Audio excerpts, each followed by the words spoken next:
Strength through will is how we can reverse the perversion of values that have been instilled in you, in me, and all our brethren, insidiously through generations of ancestral oppression. Though it stood with as much superhuman endurance as anyone could, it left a deep impression. Invisible scars that have caused us to devolve into a state of unconsciousness so malignant, we've nearly forgotten we're not a problem to be solved. We always been the solution they seek to dissolve, with the illusion of ties that bind us to a system that blinds, of most vicious design, which is to free no man. Only together, through sharing of wisdom, can we heal the wounds of division, forever sealing that evil incision, and finally deprogram.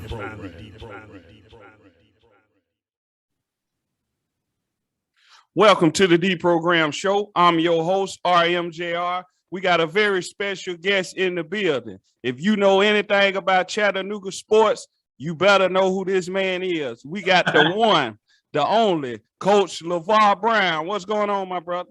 Hey, I'm good, my brother. You doing all right? Man, I can't complain, man. Good. I appreciate it. I should have recorded that intro, man. I don't get intro like that, too many times. I appreciate that, my brother. Hey, man, no problem. Hey, I'm gonna be honest with you, man. When you first got the job, I was kind of hard on you, man. I gotta be honest. And then I was like, I see what he doing. Cause a lot of people, it's hard to be a coach at Brainerd, Howard, and those places in China.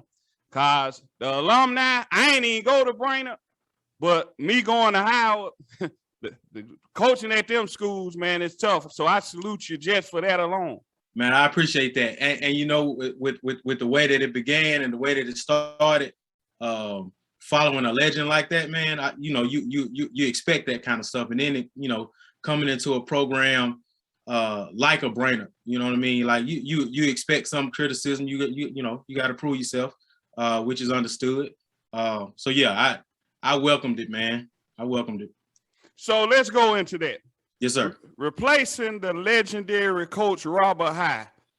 When you got the call, man, what was going through your mind? Let me fix it. Let me fix it. Okay, fix it. Because I don't think somebody like Robert High could be replaced. I don't. That's agree true. With that. That's true. Yeah, That's I don't agree with that at all. When I first got the position, I got interviewed by a newspaper, and they asked me a question. They came to the gym. They asked me a question like, how are you going to fill his shoes? And my response wasn't what was quoted in the paper. My response was, "There's no way I can fill his shoes." You talking about somebody been there over 40 years and had excelled in those 40 years and did a great job in those 4 years. I could not fill his shoes. But I got my own shoes. I got to try to walk on. So that's the take that I took on it. Luckily, I still had his support once we got going, and once he saw the vision as well. Man, at the time, I was just trying to keep our kids together because I was his assistant for 6 years. But before I became the head coach, and I wasn't the first choice to be the head coach. I wasn't the second choice. I wasn't the third. The principal at the time was really trying to find somebody else, and actually had me interviewing the guys that he was trying to bring in. But the way God saw it, none of those guys accepted the position, and it fell in my lap. So it was kind of like, I looked at it as, this is what God intended. This is what He wanted for me. So I accepted it. So I was not the first or second, third, or fourth choice for the position, but I'm glad I got it. No problem. So let me ask you this. Let me correct myself. First of all, I didn't mean in the sense of replacing him, far as like replacing what he did, or I'm just saying stepping into that role when it was vacant. Because a lot of people be like, man, you think you can't replace him, and I don't think you can either. Especially for what he's done for not only Brainerd, but the city of Chattanooga. Right. So to this day, he's the only state champion basketball coach. And he did it 3 times. So yeah, that's not going to be replaced. I probably ever.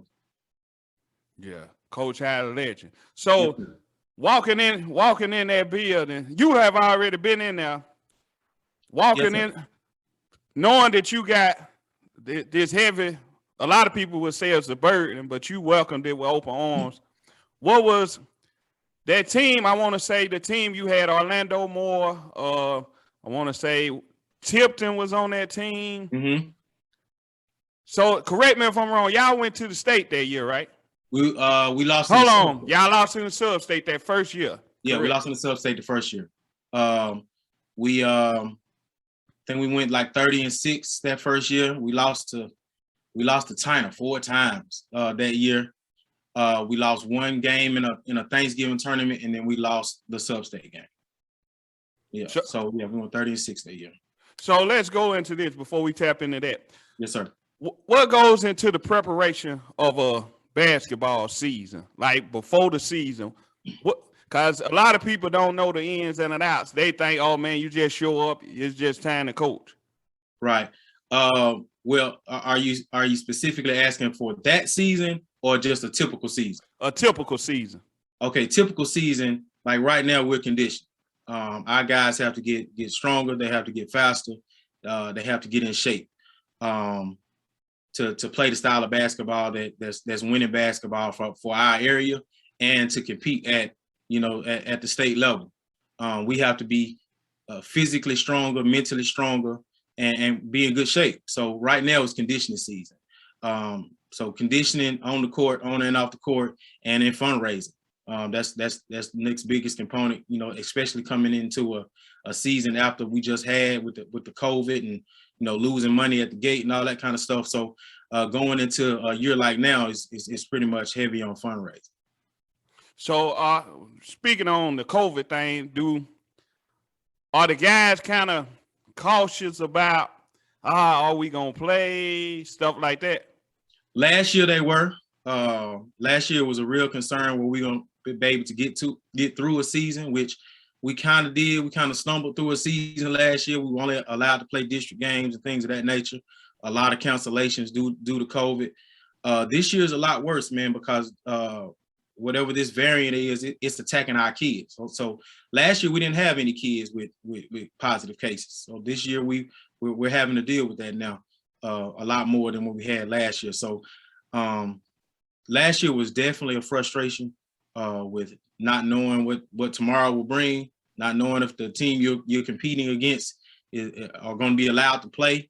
Then trying to do it with no fans in the gym, like it's just a difficult time, man. These boys like playing in front of their family, and they couldn't do it last year. Yeah. So getting prepared for a season, you said fundraising. Yes, sir. Strength and conditioning. Mm-hmm. So let's go back to that first season, if you can remember. What was the temperature of the team going into the seasons, knowing that okay, we got to do this. Coachhigh, what happened? So what was the mind frame, would be a better word, of the team at that time going into the season? Okay, so I was very fortunate with the guys because most of them were playing JV for me anyway. Before the decision was made, it was really difficult because a lot of the guys didn't want to stay, not knowing who the coach was going to be and things of that nature. So, you got a couple of vultures in our city.